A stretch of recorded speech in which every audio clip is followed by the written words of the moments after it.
नमस्कार दोस्तों, स्वागत है आपका आपके अपने यूट्यूब चैनल कोड स्टडी पर।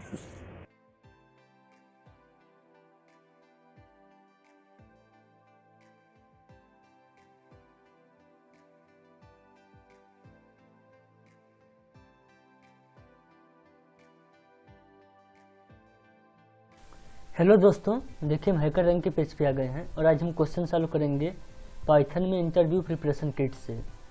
तो दोस्तों वैसे तो हम आपको सजेस्ट करेंगे कि पहले आप पाइथन को कंप्लीट कीजिए, पाइथन वाली सीरीज। उसके बाद आप प्रॉब्लम सॉल्विंग या इंटरव्यू प्रिपरेशन किट से कोई भी एक बैच उठा सकते हैं क्वेश्चन को सॉल्व करने के लिए। बट उसके पहले अगर आप इसे कंप्लीट कर लेंगे तो ज़्यादा बेहतर होगा। बट दोस्तों इस क्वेश्चन को किसी ने सजेस्ट किया था, इसलिए आज हम इंटरव्यू प्रिपरेशन किट का एक क्वेश्चन सॉल्व करेंगे। तो चलिए आइए देखते हैं। तो यहाँ पर देखिए सबसे पहले इसमें भी जो है हमें सीरीज वाइज फॉलो करना है। पहले वार्म अप चैलेंज को करना है, फिर एरे को करना है, फिर टिप्स एंड गाइडलाइंस को करना है। और अगर आपकी कोई टॉपिक स्ट्रांग है, जैसे कि अगर आपको ग्रेडी एल्गोरिथम्स अच्छे से आती है तो आप पहले ग्रेडी एल्गोरिथम को भी उठा सकते हैं। बट मैं सजेस्ट करूँगा कि आप वार्म अप से स्टार्ट करें। तो ठीक है, अभी फ़िलहाल के लिए तो हमने जो है एरे का क्वेश्चन सॉल्व करना है। एरे के पांचों क्वेश्चन की जो है सॉल्यूशन की डिमांड की गई थी। तो चलिए एरे को जो है ओपन करते हैं। तो यहाँ पर देखिए जो है आज हम इस क्वेश्चन को सॉल्व किए हैं 2D एरे फ्रॉम DS। तो दोस्तों ये अगर आप डाटा स्ट्रक्चर जो है सॉल्व करेंगे हैकर रैंक से तो उसमें भी एक क्वेश्चन अवेलेबल है। तो चलिए अब इसको जो है सॉल्व करते हैं। तो देखिए दोस्तों प्रॉब्लम में आपको 6x6 का जो है 2D एरे दिया गया है। कुछ इस तरीके से बोल रहा है कि हम जो है इस एरे के लिए जो है आर ग्लास जो है एक डिफाइन कर रहे हैं कुछ इस तरीके से ABCDEFG। और बोल रहा है कि यहाँ पर टोटल 16 आर ग्लास होंगे एक एरे में। और आपको क्या करना है, इन सारे आर ग्लास का जो है सम कैलकुलेट करना है, जैसे कि A + B + C + D + E + F + G। इस तरीके से यहाँ पर हमें आपको 16 आर ग्लास मिलेंगे और 16 का हमें सबका अलग अलग जो है कैलकुलेशन करना है। इनके जो है जो भी वैल्यू है इसमें उसका समेशन आपको निकालना है।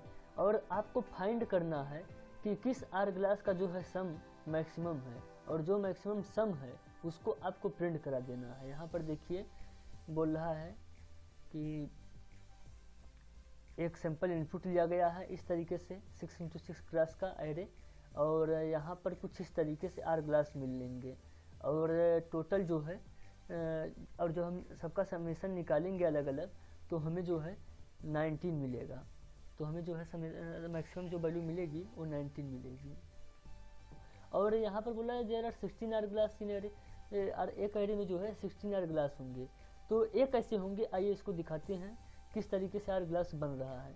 तो यहाँ पर देखिए ABCDEFG। तो जैसे मान लीजिए कि अगर हम इसके लिए आर ग्लास निकालना चाहेंगे तो इसके लेफ्ट में जो है कोई वैल्यू तो है नहीं, और राइट में तो इसके वैल्यू है बट लेफ्ट में वैल्यू नहीं है। तो इस तरीके से जो है ये पैटर्न में बन नहीं पाएगा।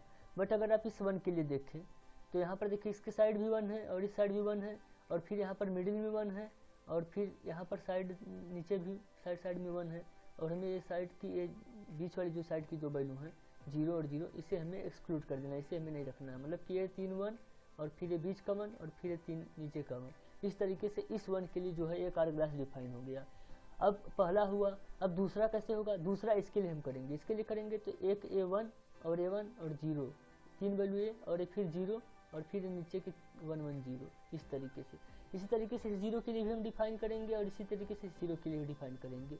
बट इसके लिए हम अब इसके लिए अब डिफाइन नहीं कर सकते इस 0 के लिए, बिकॉज इसके राइट में कोई वैल्यू नहीं है।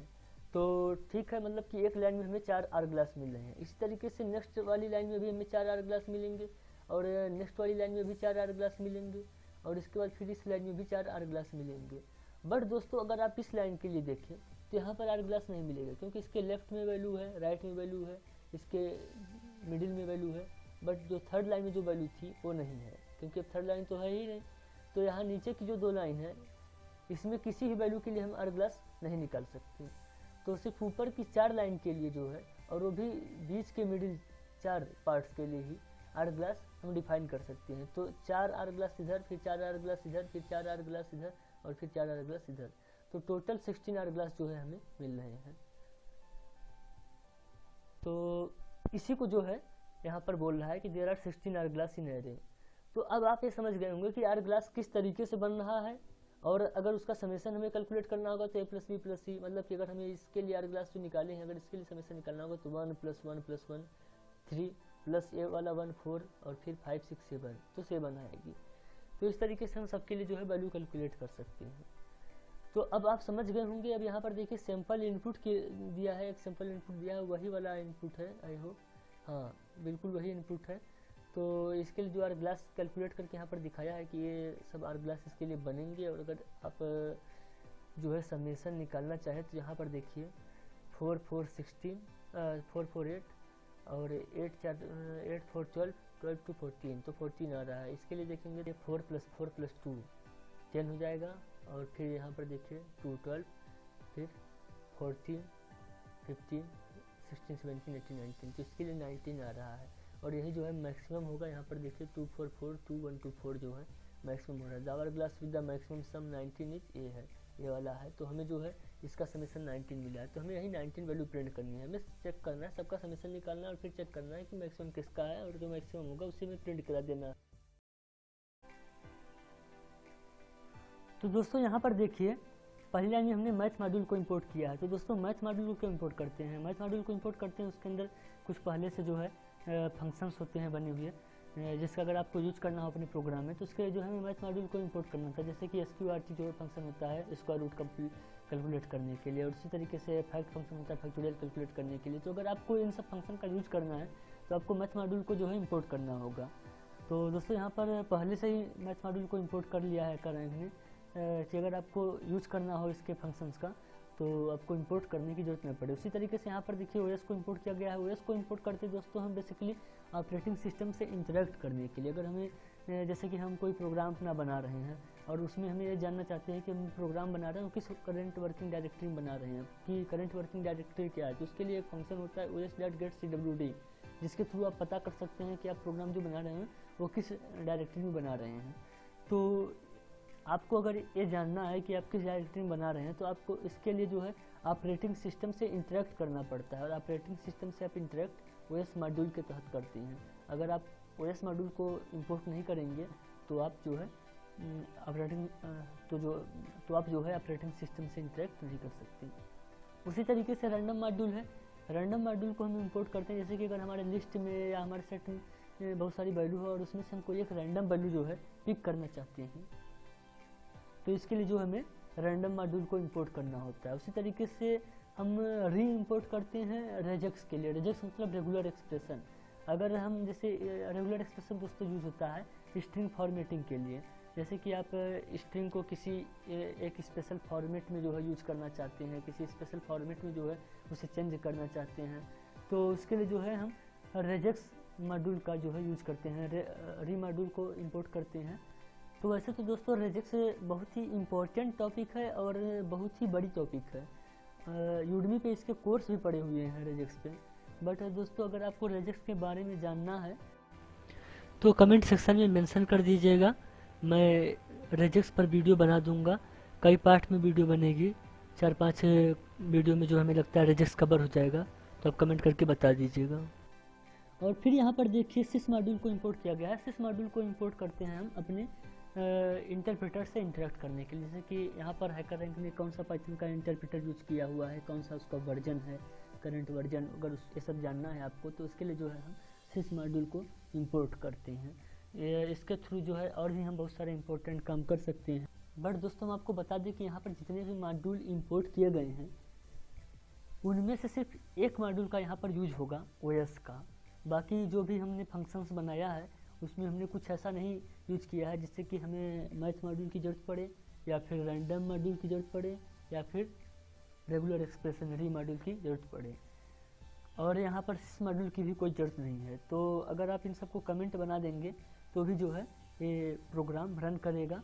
इसको जो है हम आपको बाद में दिखाएंगे कमेंट बना करके। अभी आइए आप आगे जो है देखिए कि यहाँ पर देखिए आप सबसे पहले जो हमने यहाँ पर जो फंक्शंस बनाया है इसे आप बाद में समझिएगा। पहले यहाँ देखिए if name equal to main के अंदर जो भी लाइन्स लिखी गई है ये क्यों लिखी गई है, नेम इक्वल टू मेन क्यों लिखते हैं, अगर इसके बारे में आपको जानना हो तो डिस्क्रिप्शन बॉक्स में आपको लिंक मिल जाएगी, आप वहाँ से आकर के देख लीजिएगा इसका यूज़ क्यों करते हैं। बाकी अब यहाँ पर इसे समझिए।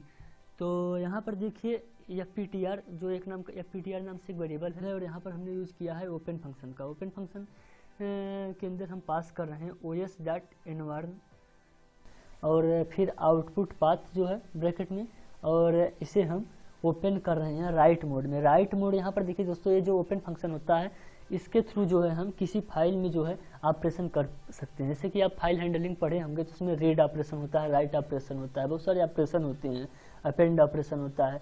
तो रीड ऑपरेशन में हम सिर्फ रीड कर सकते हैं, उसे हम आर मोड में ओपन करते हैं। अगर पहले से जो है फाइल एग्जिस्ट नहीं कर रही है तो एरर दे देगा। बट राइट मोड में क्या है कि अगर फाइल एग्जिस्ट नहीं कर रही है पहले से तो यह फाइल को क्रिएट कर देगा और फिर जो है राइट कर देगा जो भी आपको राइट करना है। तो यहाँ पर देखिए os.environ जो है किस तरीके से वर्क करता है। तो दोस्तों os.environ जो होता है इसके थ्रू जो है हम एनवायरनमेंट वेरिएबल और उसकी वैल्यू को पता कर सकते हैं। जैसे कि ए आउटपुट पाथ, अगर हम आउटपुट पाथ के जो है एनवायरनमेंट वेरिएबल और एनवायरनमेंट वैल्यू की अगर हम बात करना चाहते हैं, मतलब हम उसका पता करना चाहते हैं कि आउटपुट पाथ जो वेरिएबल है इसकी वैल्यू क्या है, तो दोस्तों एज ए डिक्शनरी जो है वैल्यू रिटर्न करता है। दोस्तों एनवायरनमेंट वेरिएबल क्या होता है आइए इसके बारे में आपको बताते हैं। तो यहाँ पर आप अपने पीसी में कंट्रोल पैनल खोल लीजिए। कंट्रोल पैनल पर आइए, यहाँ पर देखिए सिस्टम दिया गया होगा, सिस्टम पर क्लिक कीजिए। यहाँ पर देखिए एडवांस्ड सिस्टम सेटिंग्स दी गई है, तो एडवांस सिस्टम सेटिंग्स पे आइए। यहाँ पर देखिए एडवांस पर आप आ गए हैं, यहाँ पर देखिए एनवायरनमेंट वेरिएबल दिया गया है। तो इसी एनवायरनमेंट वेरिएबल पे आप क्लिक कीजिए। यहाँ पर देखिए वेरिएबल दिया गया है, पाथ है, पाईचार्म, कम्युनिटी है, टेम्प है और TMP है। ये सब क्या है एनवायरनमेंट वेरिएबल हैं और इनकी ये वैल्यू है। तो दोस्तों ये जो os.environ ऑब्जेक्ट होता है डिक्शनरी टाइप की वैल्यू को रिटर्न करता है। जैसे कि यहाँ पर पाथ जो हो जाएगा, पाथ अगर हम पाथ के लिए वैल्यू निकालें तो पाथ जो हो जाएगा की हो जाएगा और इसकी जो वैल्यू है ये वैल्यू हो जाएगी। तो यहाँ पर हम जो है प्रोग्राम में आप देखेंगे, आप प्रोग्राम पर आइए, तो प्रोग्राम में अगर आप देखेंगे तो आउटपुट पाथ के लिए जो है हम वैल्यू निकाल रहे हैं। तो ये क्या है आउटपुट पाथ जो है वेरिएबल है और इसकी जो है वैल्यू जो भी हो उसे आपको रिटर्न कर देगा os.environ। तो यह डिक्शनरी की तरह पे वैल्यू रिटर्न करेगा, आउटपुट पाथ जो है की होगी और इसकी जो भी वैल्यू होगी उसे रिटर्न करेगा। बट दोस्तों यहाँ पर हम ओपन कर रहे हैं किस मोड में, राइट मोड में ओपन कर रहे हैं। तो अगर मान लीजिए कि आउटपुट पाथ जो है एनवायरनमेंट वेरिएबल में मिला ही नहीं, मान लीजिए कि जो एनवायरनमेंट वेरिएबल है वहाँ पर आउटपुट पाथ को जो है डिफाइन नहीं किया गया है, तो आउटपुट पाथ को डिफाइन नहीं किया गया है तो यह राइट मोड है, इसलिए क्या करेगा तुरंत जो है क्रिएट कर देगा, आउटपुट पाथ नाम का एक वेरिएबल क्रिएट कर देगा और इसके अंदर जो भी हमें वैल्यू लिखनी होगी उसे हम क्या कर देंगे राइट कर देंगे। तो यहाँ पर हमने जो है ओपन फंक्शन का यूज करके आप इस लाइन को समझ गए होंगे कि इसके अंदर अगर फाइल हम खोलेंगे और अगर आउटपुट पाथ नाम का वेरिएबल रहेगा तब तो ठीक है और अगर नहीं रहेगा तो हम उसे राइट कर देंगे और वो वैल्यू जो है FPTR में जो है स्टोर हो जाएगी। उसके बाद यहाँ पर देखिए हमने ARR नाम से लिस्ट ले ली है और हम एक लूप चला रहे हैं फॉर डैश इन रेंज 6। ये लूप चलेगा 6 टाइम्स लूप क्यों चलेगा, क्योंकि हमें देखिए जो इनपुट लेना है यहाँ पर 1 2 3 4 5 6 लाइन का इनपुट लेना है। तो यहाँ पर 6 लाइन का इनपुट लेना है तो इसलिए जो है हमने लूप को 6 टाइम चला दिया और हम जो है इस एरे में जो है वैल्यू अपेंड करते जा रहे हैं। वैल्यू अपेंड किस तरीके से करते जा रहे हैं, हमें जो भी इनपुट मिलेगा उससे हमें स्प्लिट कर देना है। स्प्लिट में हमने कोई वैल्यू नहीं दी है क्योंकि यहाँ पर बाय डिफ़ॉल्ट स्पेस के तौर पे जो है हमें वैल्यू लेनी है, तो स्प्लिट जो है बाय डिफ़ॉल्ट स्पेस के तौर पे ही वैल्यू लेता है, तो इसलिए जो है हमने सिर्फ डाट स्प्लिट कर दिया। यहाँ पर डाट आर स्ट्रिप क्यों यूज हुई है, तो दोस्तों आर स्ट्रिप हम यूज करते हैं किसी भी स्ट्रिंग के राइट में जितनी भी स्पेस हैं उसे रिमूव करने के लिए।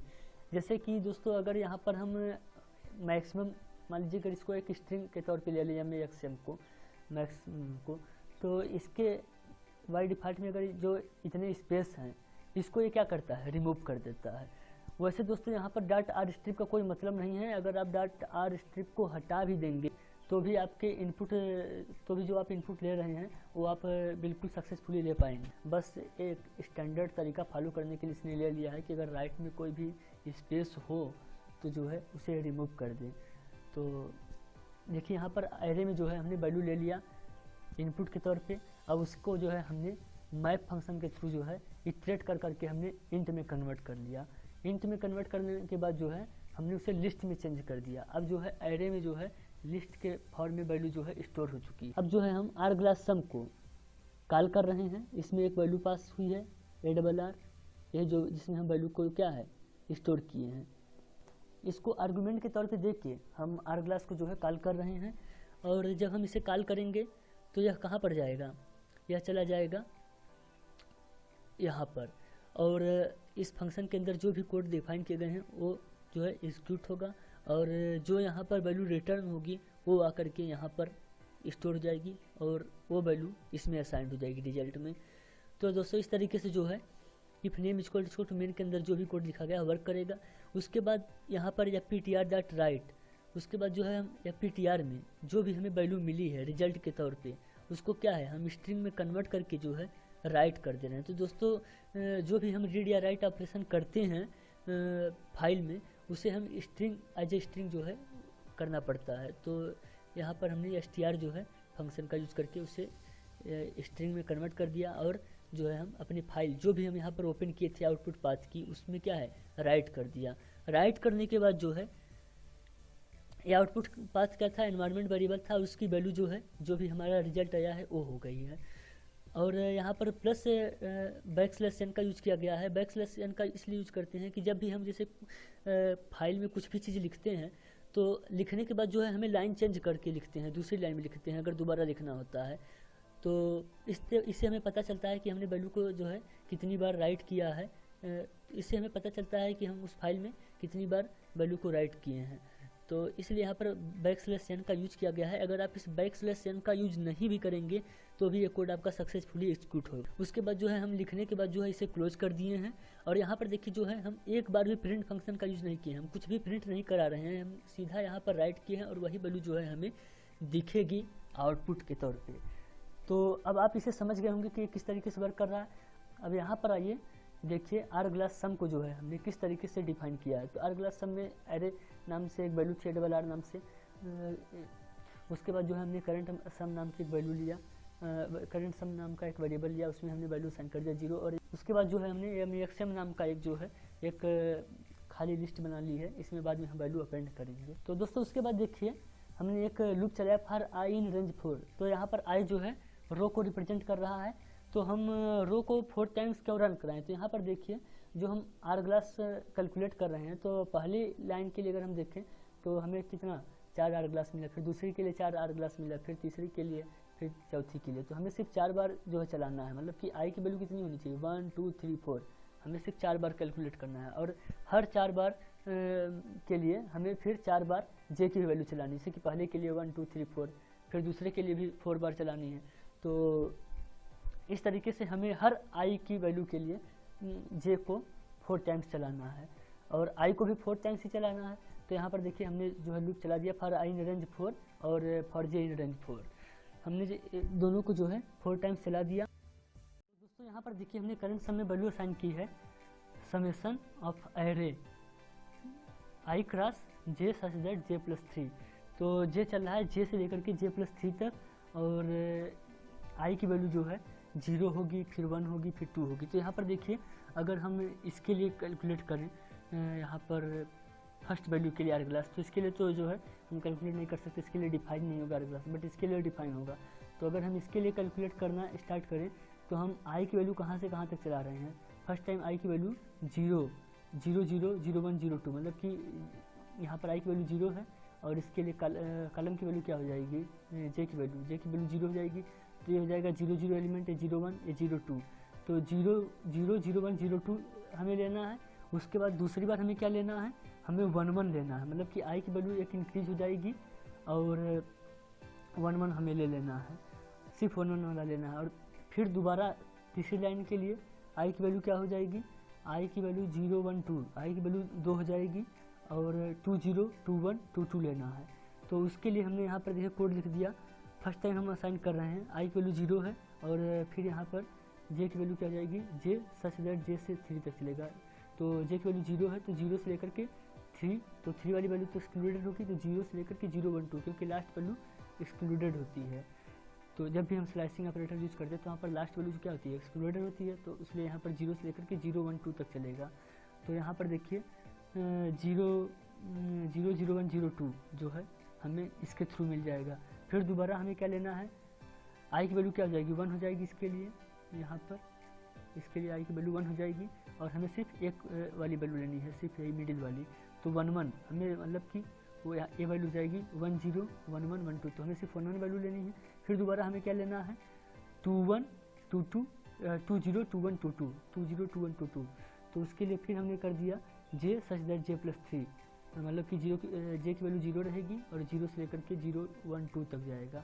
और यहाँ पर आई की वैल्यू क्या हो जा रही है, आई की वैल्यू 0 थी, फर्स्ट टाइम चल रहा है तो 0 + 2 कर दिए तो इसकी वैल्यू 2 हो जाएगी। तो 2 0 2 1 2 2 यहाँ से मिल जाएगा, उसको हमने सम करके इसमें साइन कर दिया और फिर दूसरी लाइन चलाएं तो हम मिडिल वाली वैल्यू को साइन कर दिए। तो इस तरीके से जो है ABCDEFG इन सब को जो है हम इसमें असाइन करते जा रहे हैं करंट सम में।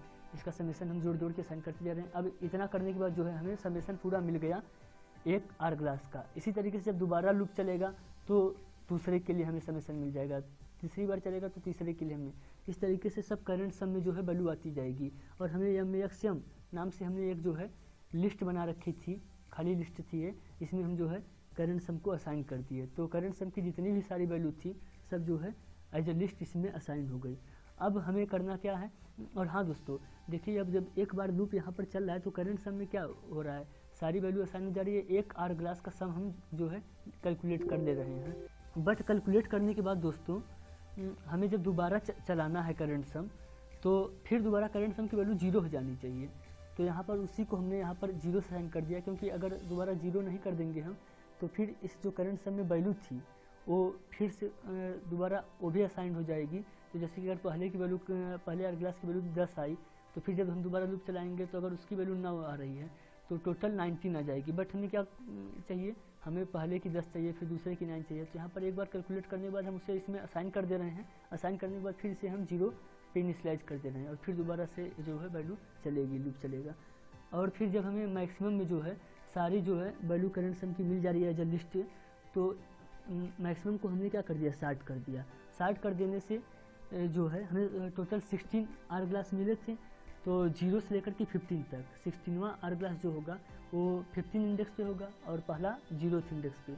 तो हमें जो है स्टार्टिंग करने के बाद जो सबसे बड़ा वाली वैल्यू होगी वो सबसे लास्ट में चली जाएगी और उसके लिए जो है हम यहाँ पर आंसर में स्टोर करा दिए मैक्सिमम 15th इंडेक्स, मतलब कि लास्ट वैल्यू, मैक्सिमम की जो लास्ट वैल्यू है वो इसमें असाइन हो गई और वही जो है सबसे लार्जेस्ट वैल्यू है। और इस आंसर को जो है हमने रिटर्न कर दिया। अब रिटर्न करने के बाद ये जो है यहाँ पर आ गया जहाँ से इस फंक्शन को कॉल किया गया था, कॉल किए थे तो यहाँ पर आ गया और ये वैल्यू जो है असाइन हो गई रिजल्ट में, और रिजल्ट में असाइन हो गई। और इस रिजल्ट को स्ट्रिंग के फॉर्म में कन्वर्ट करके हम राइट फंक्शन के थ्रू जो है हम राइट कर दिए अपनी जो है फाइल जो हम ओपन किए थे। यहाँ पर देखिए PTR के थ्रू जो हमने फाइल ओपन किया था वहाँ पर जो है हमने आउटपुट पाथ की जो है वैल्यू जो है यहाँ पर असाइन कर दी एज ए रिजल्ट, और फिर जो हम अपनी फाइल को क्लोज कर दिए। तो ये था दोस्तों कोड। अब आइए इसको रन करा के देखते हैं।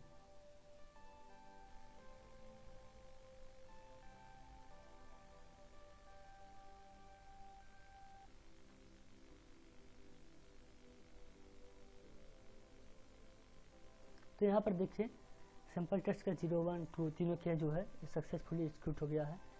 तो आइए जो है देखिए हमें आर ग्लास जो है 19 चाहिए था, आर ग्लास का सम जो है 19 प्रिंट कराना था, एक्सपेक्टेड आउटपुट था और वो जो है हमने प्रिंट करा दिया। अब आइए तो देखिए सारे टेस्ट केस के लिए सक्सेसफुली एग्जीक्यूट हो गया है। यहाँ पर टेस्ट केस 6 के लिए अगर आप चेक करें क्या वैल्यू प्रिंट हो रही है,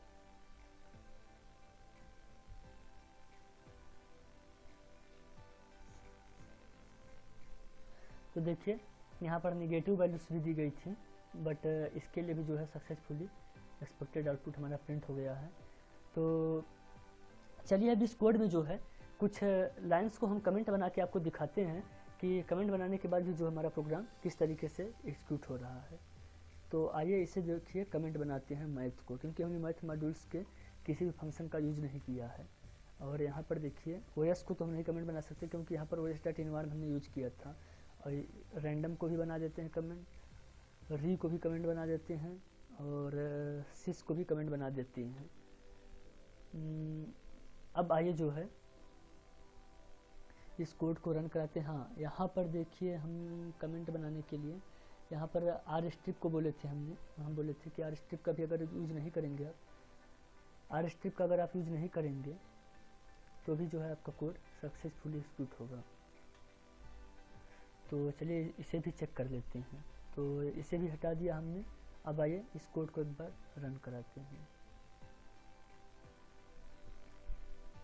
तो देखिए सैंपल टेस्ट का 0, 1, 2 तीनों के लिए जो है फिर भी सक्सेसफुली एग्जीक्यूट हो रहा है। तो आप समझ गए होंगे कि आर स्ट्रिप का कोई यूज नहीं था, और न ही यहाँ पर मैथ, रैंडम, री और सिस मॉड्यूल का यूज पड़ा है। तो एक बार सबमिट करा के भी दिखा देते हैं आपको। तो देखिए सारे टेस्ट केस के लिए सक्सेसफुली जो है एग्जीक्यूट कर दिया है हमारा कोड। तो ठीक है दोस्तों, आज के लिए इतना ही। Thank you so much. अगर आपने इस चैनल को सब्सक्राइब नहीं किया तो चैनल को सब्सक्राइब कर लीजिए, so that you get notification on time. तो ठीक है दोस्तों, थैंक यू सो मच। जो है